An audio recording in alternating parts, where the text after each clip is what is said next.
Rheology, in its broadest sense, is a study of the relationship between force and deformation in continuous media. In this film, we shall focus our attention on fluids. We have marked a portion of a flow field outside the viscous boundary layer. Here, water behaves almost like an inviscid fluid.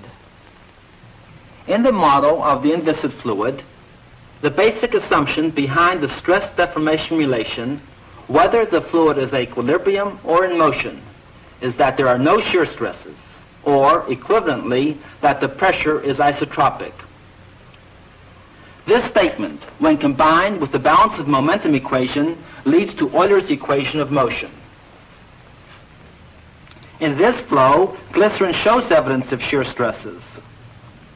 Water and glycerin are two of many fluids that behave in a manner called Newtonian.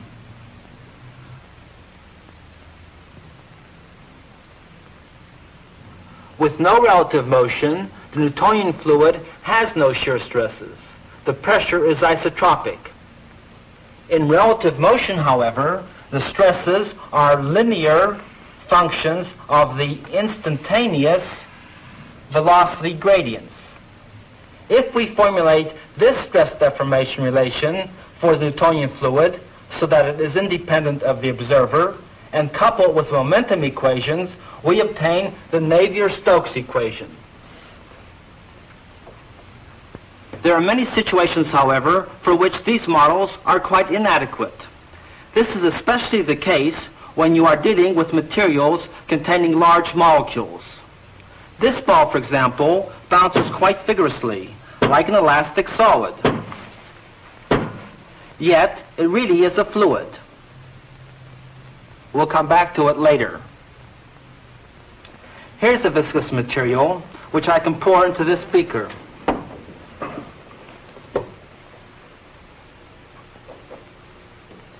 No, I think I'll use this beaker instead.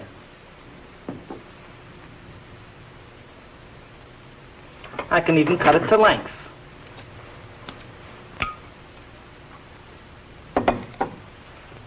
This material is a solution of a high polymer. Some other materials that do not follow the simple Newtonian model are molten plastics, egg white, paint, and mayonnaise. Mayonnaise holds its shape if you let it alone, yet it spreads with ease. Here is a more controllable experiment illustrating the same phenomenon.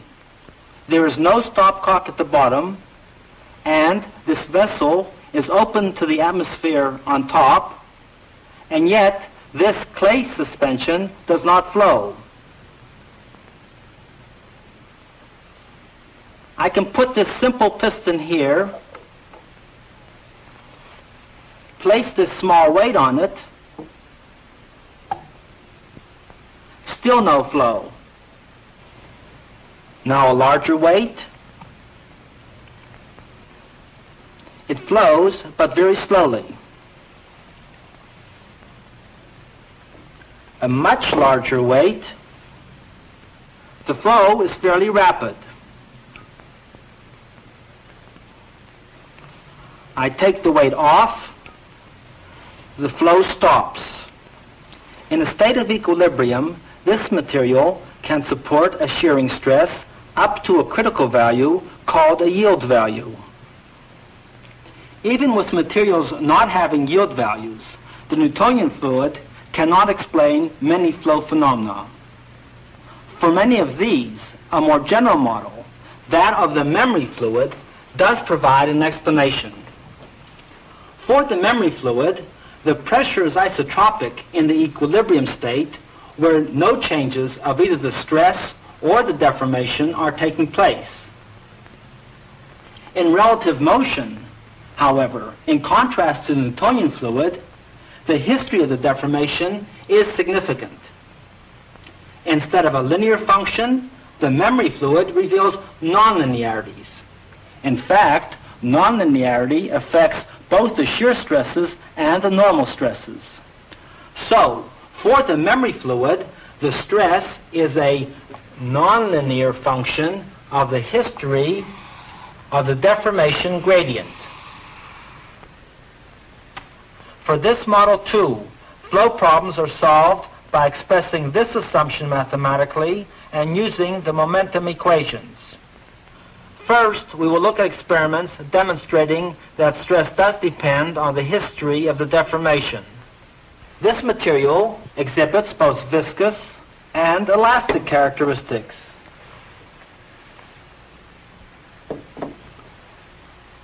Honey has a high viscosity but no elasticity. Remember the fluid ball? It was like an elastic solid during the short impact of bouncing. An elastic solid has a preferred configuration to which it will return when stresses are removed. A viscoelastic fluid behaves similarly if the stress has been applied only for a short time. But in contrast to the elastic solid, the fluid's memory is not perfect. This time-lapse sequence shows that if the stress acts for a time long compared with the relaxation times of the fluid forgets its previous state. In reality, it took 45 minutes for the force of gravity to change the ball into a puddle. This is a container of high polymer solution. I'll drop in a steel ball. Again. Once more in slow motion. This liquid too is viscoelastic. Here's some more polymer solution. I can put this cylinder into it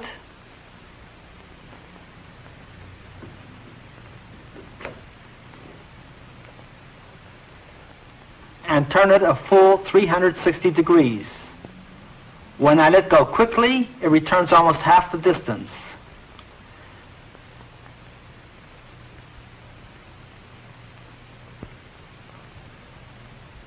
This time I'll hold it for a few seconds.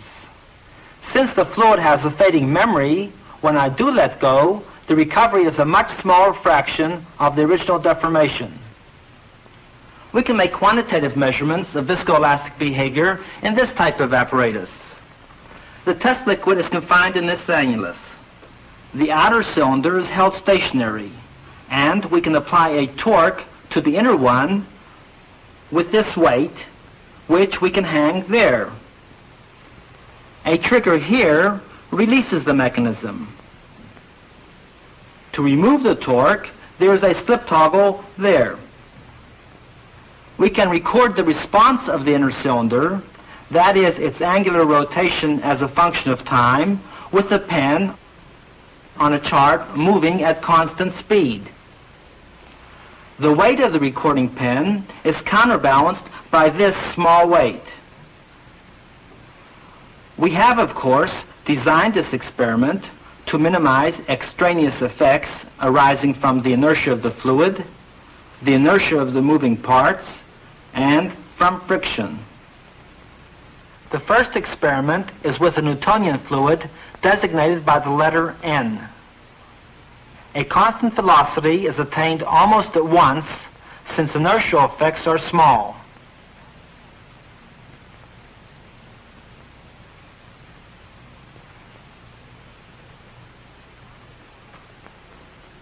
Now the applied torque is zero again, and the cylinder stops immediately.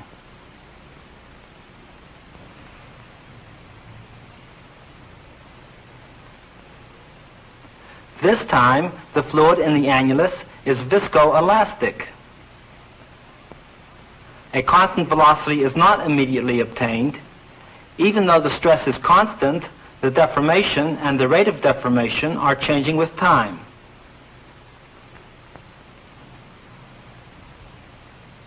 Now the weight is disengaged.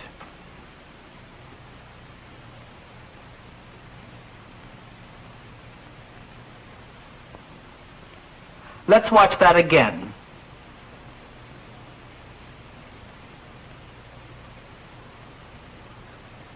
It takes a while for the viscoelastic fluid to acquire the steady state motion appropriate to the constant torque.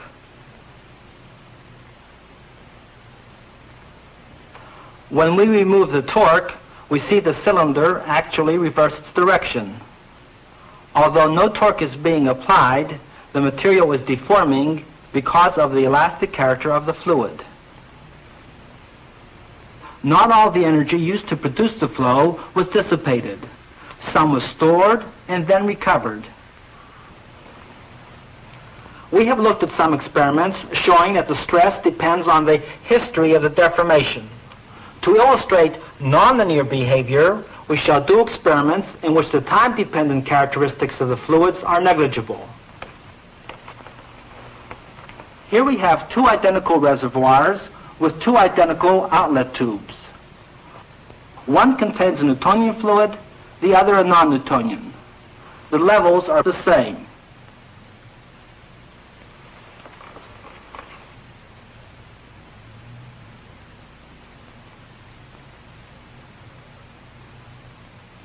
At first, the non-Newtonian fluid flows faster. However, after a while, it is overtaken by the Newtonian fluid. The basic phenomenon occurring here is more easily seen if the pressure head remains practically constant. These are two identical burettes containing the same Newtonian fluid. The pressure head in one is twice that in the other. The ratio of rates of flow is also 2-to-1, as we expect from Poisson's law.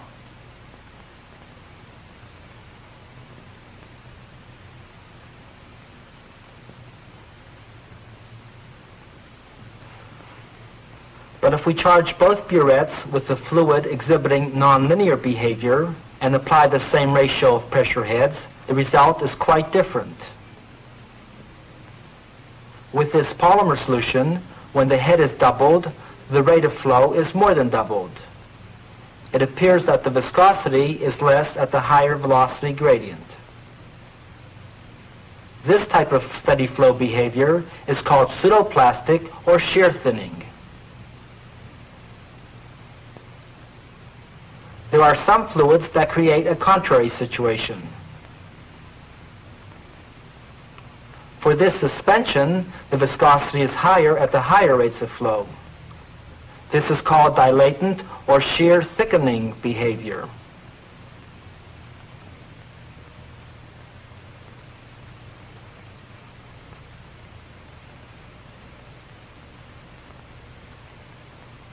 In the steady laminar flow of incompressible Newtonian fluids through tubes, a single material constant, the coefficient of viscosity, governs the volume rate of flow and the velocity field. Here we get the familiar parabolic velocity profile.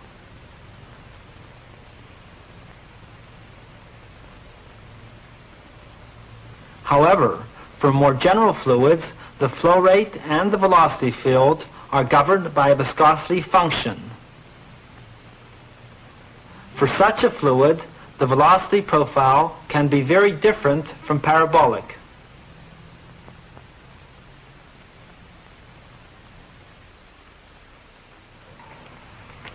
We have seen how nonlinearity affects shear stresses. It also has an unusual effect on the normal stresses. Here is some glycerin, and here is one of my wife's favorite recipes.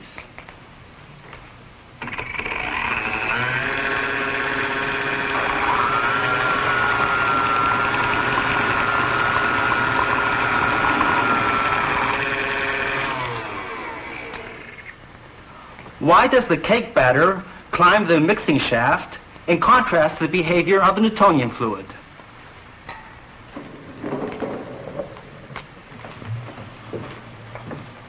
We can get a better idea of what happened there if we look at a simpler experimental configuration. This shaft is mounted to rotate inside the larger glass tube in a coaxial geometry. The shaft is a hollow tube with a hole through the wall. The force per unit area exerted by the fluid in the direction normal to this cylindrical surface will be indicated by the level of the fluid inside this manometer tube.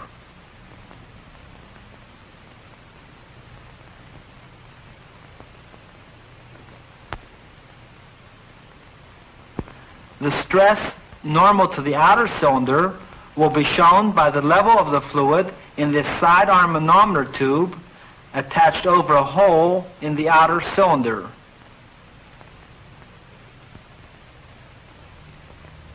When the central shaft is rotated, a shear flow is established in the annulus.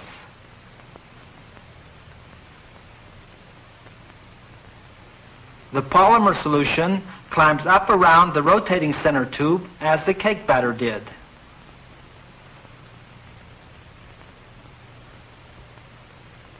Because the fluid is so viscous, it took about an hour for the level of the fluid inside the tubes to indicate the steady-state stress difference.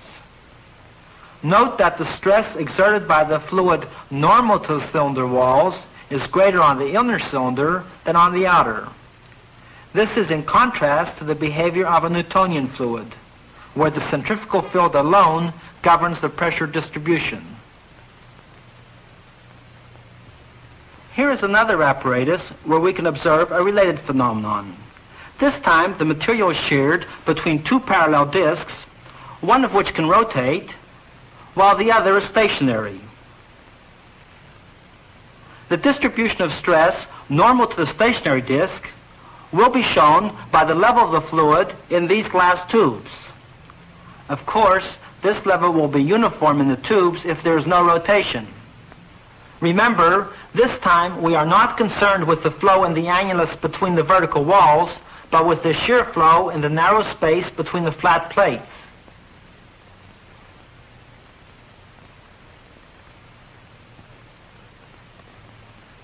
If the fluid is Newtonian, the height of the fluid in the tubes at steady state is a little less near the center than toward the outside.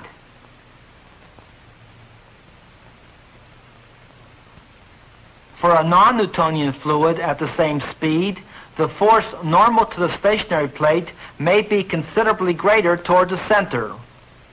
Although the steady-state stress distribution between the plates is attained almost immediately, again it took several hours for the levels in the tubes to reach their final positions. Indeed, quite high stresses can occur near the center, and this principle has been used in the design of a pump for molten plastics. If the bottom disc is replaced by a very shallow cone, the stress normal to the stationary disc varies linearly with the logarithm of the distance from the axis of rotation. This logarithmic relation is expected for all memory fluids.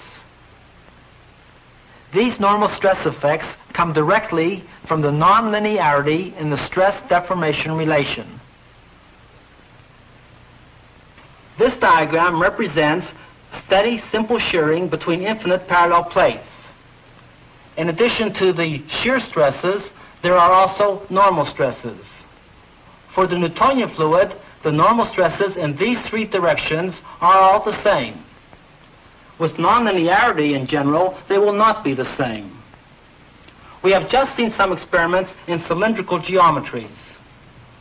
It is the inequality of the normal stresses on this infinitesimal volume element that gives rise to the normal stress phenomena which we have just observed.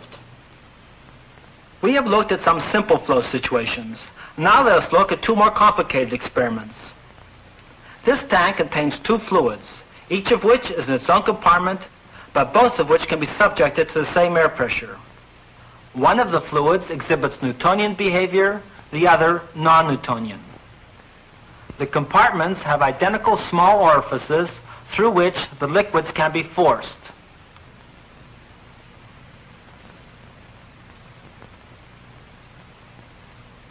Notice that with the non-Newtonian fluid, there is a considerable expansion of the stream as it emerges. When plastic articles are to be made by the extrusion process, the die must often be designed smaller than the dimensions desired in the finished product. Here, a sphere is rotating in a high polymer solution. Dye, introduced at the left, reveals the flow spiraling inward at the equator and outward at the pole. For a Newtonian fluid, on the other hand, where centrifugal forces are dominant, we would look for flow inward at the poles and outward at the equator. We have illustrated some phenomena that can occur with non-Newtonian fluids. The degree to which they occur depends on the particular material and the particular flow situation. In any case, when dealing with new fluids, especially those containing high polymers and suspensions, one should be on the lookout for time-dependent and nonlinear characteristics.